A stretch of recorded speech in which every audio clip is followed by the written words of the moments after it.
Welcome back, guys. So today we're going to do a real quick teardown of the Neo Geo Arcade Stick Pro. Look at how we could change out buttons, the prospect of possibly changing out the stick, or at least show you how to change the ball top if you so choose. Look at some of the components and just talk about it for a minute. So the one thing, in order to get this apart, there was these little rubber nubs. Here we go. Here's one right there that plugged in there. I was very happy to see that. They just kind of fit in and you just pop them out. I was afraid that they were like glued on, they were stickers, that kind of thing, but nope. The way they did it was very nice in order for you to get into this thing and change out buttons and components if you need to. So that's a plus that they thought of that at least. So there's 10 screws all together, and you may notice from my previous video, I did put the rubber feet on the bottom here because without them, this thing does slide around a little bit. It's an arcade stick, and if you're getting crazy, it kind of moves. But with the feet, this thing ain't moving anywhere. I'm just kind of shaking my crappy table here. So once we got all these screws out, there's 9 of them going around, and then there is one more in here, and that one's going to be right there. So you get that out, and then it just comes right off. So let's go ahead and remove that. Remove the top, which has all of our components. Set that aside for 1 second. So if you recall in my previous video when we unboxed this, took a look at it, I weighed this thing, let you guys know it weighed about 4 pounds. Most of the weight is right here with this metal plate. Can't really complain because every arcade stick that I have has a metal plate in it to give it weight.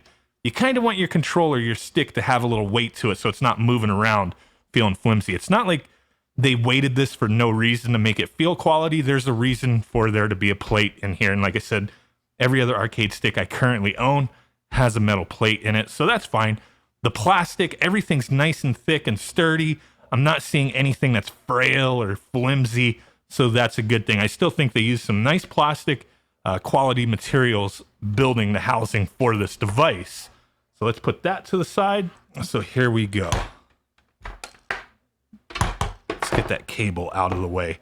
So here is everything that we are working with. If you already noticed, I did change out a button. So the thing is yes, we can easily change buttons to Sanwa components if we so choose as far as the buttons go. But as you see with the stick, the way it's situated in there is a little different than, Sanwas and whatnot. You can get this out and find something that will fit, but it's going to have to fit in that allotted space, that square that we have here. So you may have to find a different way to mount certain sticks if you want to use them. Otherwise, you do have to find ones that have a similar footprint. So as you see, we do have a square gate here. Like a lot of people were asking, that's what we're working with. I'm fine with that. I know some people like to have, an octagate.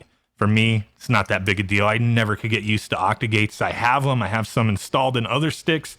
But for me, the square gate's fine.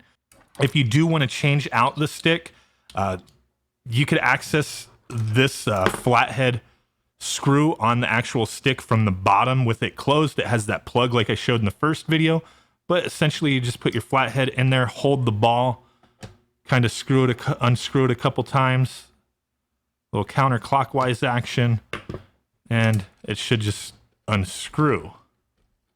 Get that off. So there we go. We've got the ball off. A decent quality ball. I've seen some that, it's a ball. It's got some nice weight to it. It's not like crap. Decent little ball for the controller. But if you want, you could, there's tons of different options you could use. This is like a weighted aluminum bat top, and it fits on here just fine. Actually feels pretty good as well. You would screw that on there. Once you get it on so far, you would hold it clockwise this time to tighten it. You don't want to over tighten it, just a little bit's fine. And then boom. We now have a new top there. There's tons of different, tops you can get out there. I'm just using ones that I have for my Sanwa sticks. So there's that. That's pretty nice. I don't know that it necessarily matches this, but it was just one that I had extra to test out. Now, before we look at the actual board here, as you see, I did put a Sanwa button in there just to check things out, but What I did notice is that there is a difference between the buttons that they use. I mean, obviously, they're not Sanwa buttons. They're like Sanwa clones. They're a little shorter. They're not as deep as these are with their micro switches. So you would think maybe that would cause a problem getting buttons in here and them sitting properly, having all the quick disconnects connected. And no, it's fine. You could fit Sanwas in here and still have enough clearance to close everything up and have all the wires fine. So that's a good thing. Sanwa is going to be a little more sensitive than these. These are still pretty good. I like them. I don't think I'm going to change them out, but hey, it's nice to know you can.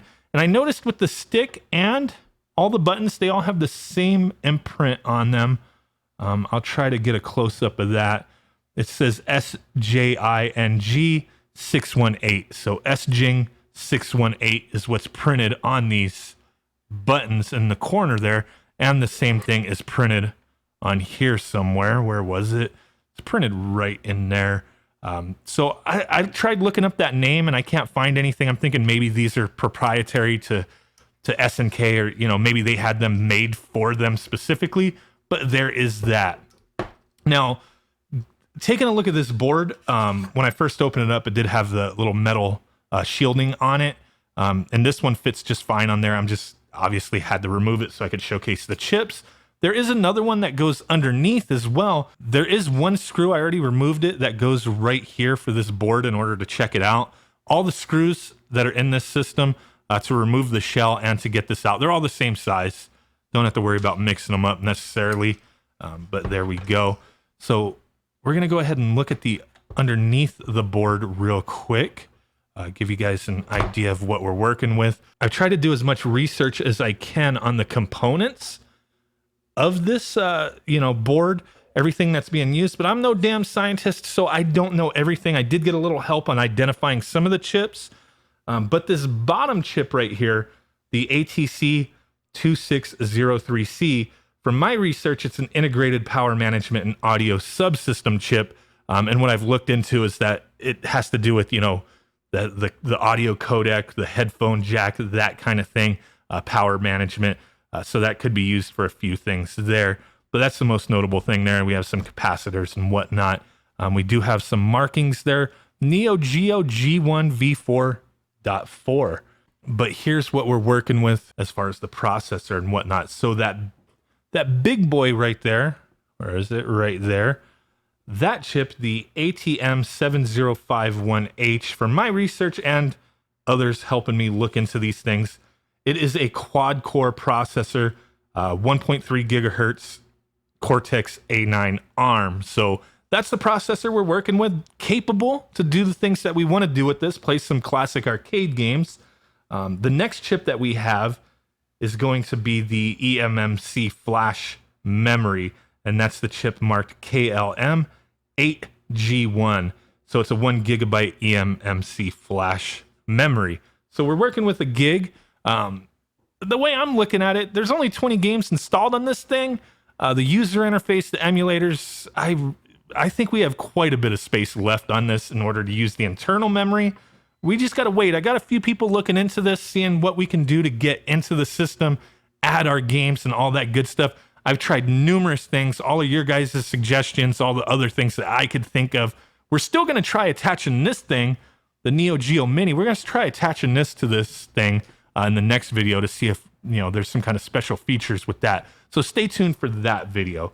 So the next chip that we have is going to be our DDR3 memory, and that chip is marked K4B 2G16. It's 256 megabytes. That's double what we had in this thing.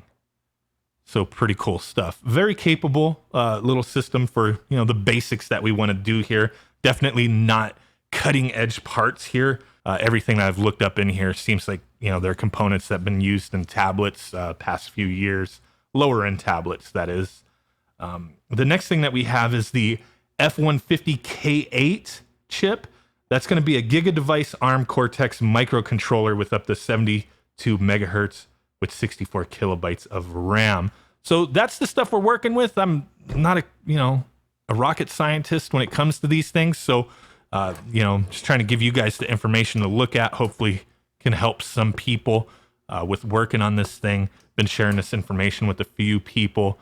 The other thing that I want to point out is on this board, there is a button right here. Where is it? Right there. I'm not touching it. But there is a button there. Where is it? It does click. I've tried numerous things with that button.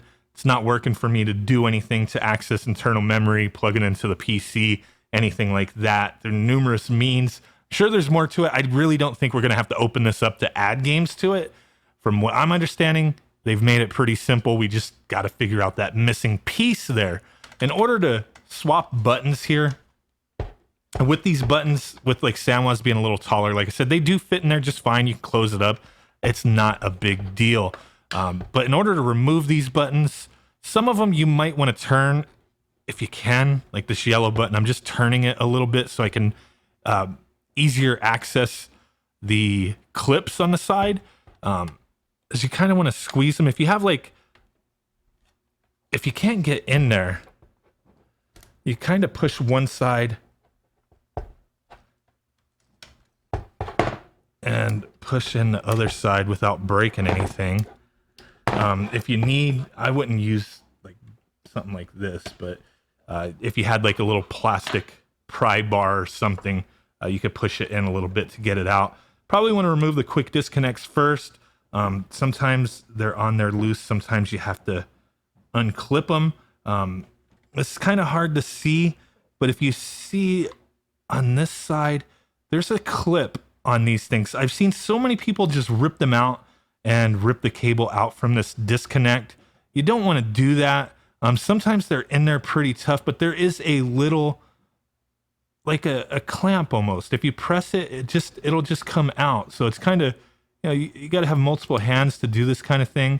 But if you have some small tweezers or something, essentially you can get in there and pull it out. If not, you could kind of press it with your finger. Like I just squeezed it. Very difficult to see, but let me see if I could show you. Right here, there's a little piece of metal that just springs. And if you press it, you can easily disconnect it. So be careful with that. Like I said, I've seen so many people just rip these things out, not realizing all you got to do is push on that and pull it out. You just got to remove the little rubber shielding first or pull it back. So there's that. We have that button removed. Just try not to damage those our connections there. You don't want to bend them or anything. If you bend them, they should be fine, but sometimes you bend them and they get kind of knocked out of place and fall off, and you don't want that to happen. But there we go. We have the Sanwa in there. Just clips right in place. Just plug in the quick disconnects again. They just pop right in to remove them. Same thing. Boom. They all work. It doesn't matter which side you plug these in on this kind of micro switch, so you're fine with that. If you want to remove these, just going to be the same thing as removing the included buttons. Yeah, I hope this video was of interest. I know this kind of thing's not for everybody. Some people just want to know about the games, what we could do with it. Don't really care about the internals, but this is how you would go about changing out the buttons, swapping parts, that kind of thing. So just want to give you an idea of what we're working with there. So hey, really do appreciate you guys hanging out with me. And with that said, I will catch you guys next time. Peace out, bye-bye, and boom. Bye!